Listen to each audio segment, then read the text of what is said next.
Esta semana el gobierno estadounidense, a través del Departamento de Estado, publicó su informe anual sobre derechos humanos en el mundo. La sorpresa de este año han sido las polémicas modificaciones en las que se han suavizado drásticamente las críticas a países aliados de Estados Unidos. El documento además fue despojado de varias secciones específicas presentes en informes previos, tal como las denuncias de abusos y discriminación que enfrentan las personas LGBTQ, violencia contra la mujer, corrupción gubernamental, violencia racial y derechos reproductivos. El informe, que centra situaciones de 2024 y que debía ser publicado en marzo de este año, sufrió un retraso debido a que el gobierno de Trump decidió ajustar los datos compilados durante el mandato de Joe Biden. Bueno, para hablar de la repercusión de este informe, que sin duda han difundido muy críticamente muchos de los medios de comunicación internacionales, saludamos ahora a Robert Valencia, analista político que nos acompaña para analizarlo. Robert, ¿qué tal? Hola Nicolai, un placer estar contigo y un saludo a todos los televidentes. Robert, ¿fue quizá el informe de derechos humanos que esperamos cada año del Departamento de Estado más político que hayamos visto?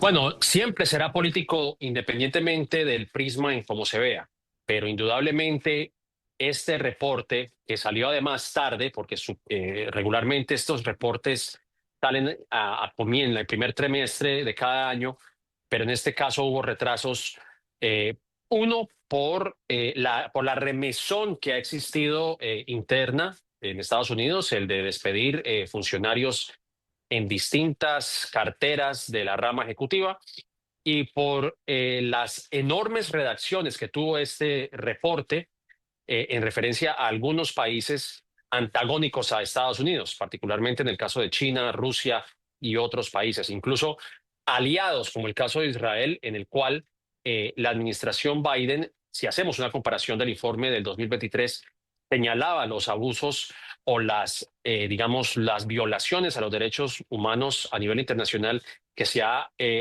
cometido en contra del pueblo gazatí, y en este caso no hay ni siquiera una mención de ello.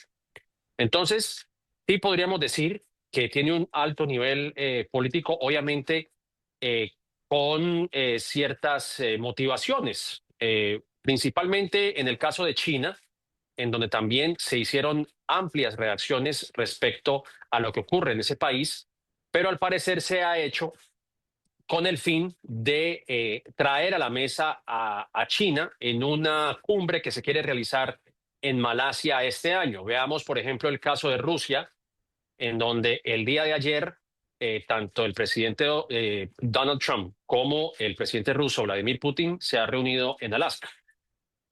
Lo que pasa, y esto también lo han señalado algunos críticos de este informe, es que al hacer estas redacciones y reducir o diezmar lo que se habla en estos países, pues lo que hace es que Estados Unidos se haga al lado de estos regímenes que regularmente pues cometen violaciones de derechos humanos, y en donde se compromete incluso la definición de lo que se conoce como derechos humanos internacionales. Así que sí, a tu pregunta, se ha vuelto muy político, pero obviamente con las intenciones y con las motivaciones que acabo de mencionar. Claro.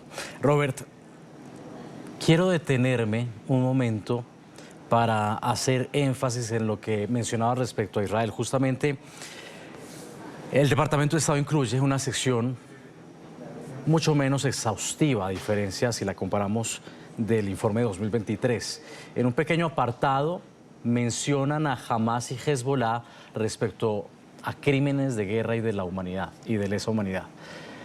Tampoco se menciona el juicio penal que en ese momento estaba en curso contra el primer ministro Benjamin Netanyahu. Esto decía el Departamento de Estado. El conflicto resultante provocó un aumento de las denuncias de violaciones de derechos humanos.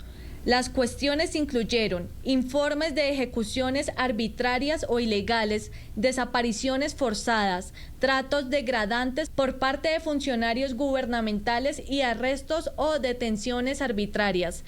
El gobierno adoptó varias medidas creíbles para identificar a los funcionarios que cometieron abusos contra los derechos humanos, y al final del año había múltiples juicios pendientes. Robert, hablabas también del caso de China. Revisemos qué decía el Departamento de Estado sobre Beijing, mientras, por supuesto, está en curso una guerra arancelaria y Trump intenta acercarse al presidente Xi Jinping. Durante el año se produjeron en China genocidio y crímenes contra la humanidad contra uigures predominantemente musulmanes y miembros de otros grupos étnicos y religiosos minoritarios en Xinjiang. Entre los problemas importantes de derechos humanos se incluyen informes creíbles de asesinatos arbitrarios o ilegales, desapariciones, tortura o tratos o penas crueles, inhumanos o degradantes, prácticas médicas o psicológicas involuntarias o coercitivas, arresto y detención arbitrarios por parte del gobierno. Quizá, Robert, también ha llamado mucho la atención el caso de Brasil, con el proceso judicial que se le sigue a Jair Bolsonaro, que es un aliado de Donald Trump. Revisemos lo que decía el Departamento de Estado sobre ese apartado en particular, cuando Trump ha endurecido su política con respecto a Brasil, fortaleciendo además los aranceles. La situación de los derechos humanos en Brasil se deterioró durante el año. Los tribunales adoptaron medidas amplias y desproporcionadas para socavar la libertad de expresión y la libertad en Internet, bloqueando el acceso a información de millones de usuarios en una importante plataforma de redes sociales en respuesta a un caso de acoso. Entre los problemas importantes de derechos humanos se incluyen informes creíbles sobre ejecuciones arbitrarias o ilegales, torturas o tratos o penas crueles, inhumanos o degradantes, arrestos o detenciones arbitrarias y graves restricciones a la libertad de expresión y a la libertad de prensa, incluida la violencia o amenazas de violencia contra periodistas. El gobierno no siempre tomó medidas creíbles para identificar y castigar a los funcionarios que cometieron abusos contra los derechos humanos. Voy a volver contigo, pero revisemos antes el caso de El Salvador, que vale la pena. En comparación con el año anterior, el análisis es mucho más breve. El documento, el informe de derechos humanos del Departamento de Estado afirma que el gobierno reportó una disminución significativa en los asesinatos generalizados cometidos por bandas criminales, hay que decirlo, y hay que contrastarlo. Mientras organizaciones no gubernamentales denuncian violaciones a los derechos humanos, denuncian casos de personas encarceladas sin haberse demostrado que son culpables. Y por supuesto recuerdan también el caso de los migrantes que fueron deportados desde El Salvador hacia El Salvador, acusados de ser supuestamente parte del grupo transnacional del crimen, el Tren de Aragua.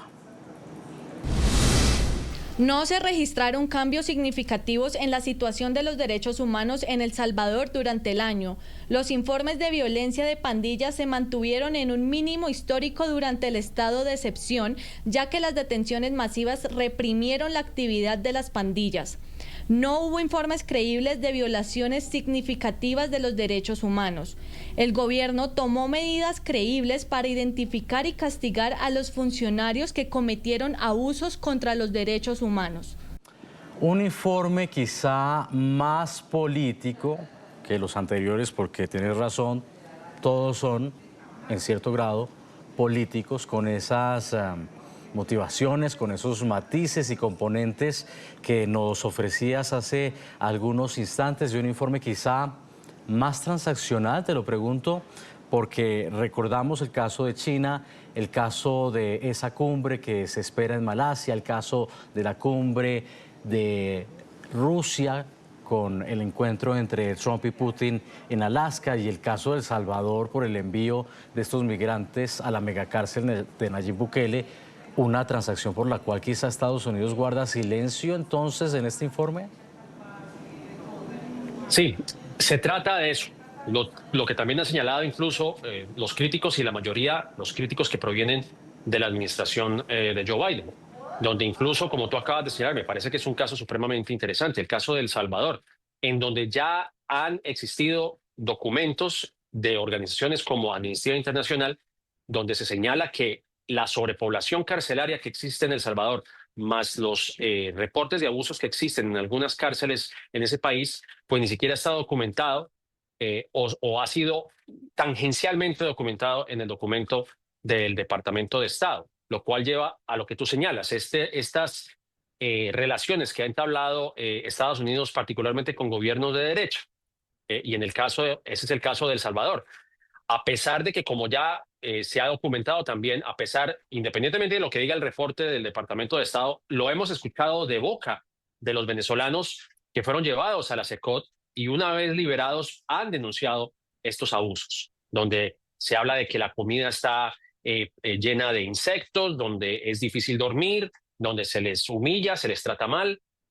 Pero eso parece que al Departamento de Estado no le interesa, lo cual también llama mucho la atención porque Marco Rubio, pues, es una persona que lleva años en política y ha sido un crítico de algunos de esos regímenes por la violación de derechos humanos. Y esto también tiene un efecto a nivel doméstico, a nivel nacional, Nicolai, porque con esas acciones también le estás diciendo a las personas que están aquí en este país que los derechos humanos no interesan, donde los derechos hacia la mujer no interesan, los derechos hacia las comunidades LGTB y otras comunidades desfavorecidas, pues no interesa. Y eso también tiene repercusiones internas. Y concluyo con eso, que me parece que también es importante mencionar, y es que esta administración trata de reescribir la historia. Esto no es un hecho al azar. Me parece que a nivel doméstico y a nivel nacional, eso es lo que también pretende hacer la administración, de hacer un cambio y una revisión de los hechos. Y esto se ve, por ejemplo, recientemente con el anuncio de intervenir en cómo se define la historia estadounidense mediante una institución independiente como es la del Smithsonian. Para los que no saben, el Smithsonian es la entidad que, digamos, supervisa y vigila y ordena digamos, los museos que hay particularmente en Washington, D.C. Y lo que ha hecho la administración es tratar de reescribir la historia en cuanto a la esclavitud, por ejemplo, y en la participación que tuvo Donald Trump cuando se llevaron los procesos de impeachment durante su primer periodo. Entonces, todo esto hace parte de un conjunto de situaciones que quiere hacer la administración de reescribir lo que es evidente. Esa es la observación que yo haría a grandes rasgos. Y bueno, creo que también va con la narrativa que ha tratado de instaurar el presidente Trump con una visión más hacia los votantes, quizá más ultraconservadores, nacionalistas, cuando intentan eliminar y acentuar las críticas hacia la comunidad LGBT con el tema de la inclusión de las personas transgénero, en el tema de los deportes, y no sorprende entonces que no hayan incluido tampoco el tema de los derechos de la comunidad LGBT cuando ya incluso están tratando de retirarlos de la narrativa gubernamental, cuando ya incluso la página oficial de la Casa Blanca cambia y deja de hablar español, deja de tener esas etiquetas dentro del discurso gubernamental. Sí, y esto ha sido notable, por ejemplo, no solo, además de lo que tú acabas de mencionar, el hecho de que la administración pretende desmantelar programas de diversidad, equidad e inclusión en todos los estamentos, desde la parte gubernamental hasta en la parte militar. Vemos, por ejemplo, no solamente el desmantelamiento de las oficinas que el mismo Departamento de Estado ha hecho alrededor del mundo, que son los despachos que incluso nutren de información al Departamento de Estado a nivel local, a nivel internacional. Este reporte de derechos humanos se basa también en los despachos en distintas partes del mundo que documentan casos de violaciones de derechos humanos, de corrupción, de tráfico humano, etcétera, etcétera. Pero, como lo hemos visto en estos 7 meses de administración, pues se han dedicado a desmantelar estas agencias. Y eso es el reflejo de lo que vemos. Ese es precisamente el reflejo. Y ahora también mencionas, y como lo menciono, no solamente esta dimensión a nivel internacional, sino también a nivel nacional. Porque además, no solamente Donald Trump, pues también hay gobiernos locales, gubernamentales, particularmente republicanos, que en vista del desmantelamiento de medios públicos, como es el caso de PBS, como es el caso de la Radio Pública Nacional, o como la CPB, que es esta entidad que suministra dinero a estos medios de comunicación, pues ahora quieren suplementar ese vacío de información con una organización que se llama PragerU, que es una organización conservadora y que también, en la misma línea del presidente Donald Trump, quiere reescribir la historia estadounidense diciendo que la esclavitud no fue algo tan grave como se quiere pintar. Y esta información quiere llegar a las escuelas. Se habla para mí es la ironía más grande, porque los mismos conservadores critican que hay un adoctrinamiento en Estados Unidos. ¿Y qué se pretende con hacer eso? Pues es eso, un adoctrinamiento, tratar de reescribir la historia estadounidense, que por más crítica pues se tiene que señalar, pero es esa intención de hacer un lavado de imagen, un lavado de cara a un pasado que pues no es tan glorioso como se quiere pintar. Y eso es lo que se está tratando de hacer aquí en esta administración y me temo que esto va a continuar en los años que quedan del segundo mandato. Robert, hay muchos analistas que a propósito han interpretado este informe como un informe que puede llegar a socavar la credibilidad de Estados Unidos, que justamente ha utilizado como bandera a lo largo de los años la defensa y la promoción de los derechos humanos en el mundo. Ahora que tú hablas del desmantelamiento de las agencias, ¿esto cómo puede llegar a impactar con este informe de derechos humanos, esta visión, digámoslo así, política, según sea aliado, según no lo sea? ¿Cómo podría entrar a sumar en todo lo que hemos visto este año con los medios de comunicación y la financiación de recursos públicos que mencionabas, La Voz de América, PBS, el tema de la narrativa? ¿Cómo puede impactar el soft power estadounidense, que ya se ha visto golpeado justamente por la salida del aire, por ejemplo, de nuestra cadena aliada La Voz de América, y la influencia que tenía Estados Unidos? Porque yo personalmente veo como una paradoja el hecho de que Donald Trump haya llegado al gobierno diciendo que nuevamente iba a poner a Estados Unidos en el mapa, pero el soft power está en el mapa, sigue estando en el mapa con Estados Unidos allí. Pues me temo que no, y precisamente por actos como este, porque no solamente es ponerse al lado de países cuyo récord de derechos humanos pues ha sido paupérrimo con el transcurso de los años, y con estas redacciones que se hacen en esos informes pues resta credibilidad. Y no solamente eso, el mismo informe, por ejemplo, señala que Alemania, un país aliado de Estados Unidos, donde hay una democracia o por lo menos hay un país funcional, pues ha sido muy duro con Alemania, por ejemplo, diciendo que se está tratando de minar la libertad de expresión simplemente porque en Alemania se castiga a aquellos usuarios que traten de difundir información de ultraderecha o información fascista. O sea que Alemania ha venido violando en los ojos de Estados Unidos los derechos humanos por una ley que incluso ellos implementaron desde 1945. O sea que, entonces, en los ojos de Estados Unidos, Alemania tiene que permitir que se produzca contenido nazi a pesar de la historia de Alemania. Y eso está documentado en este informe.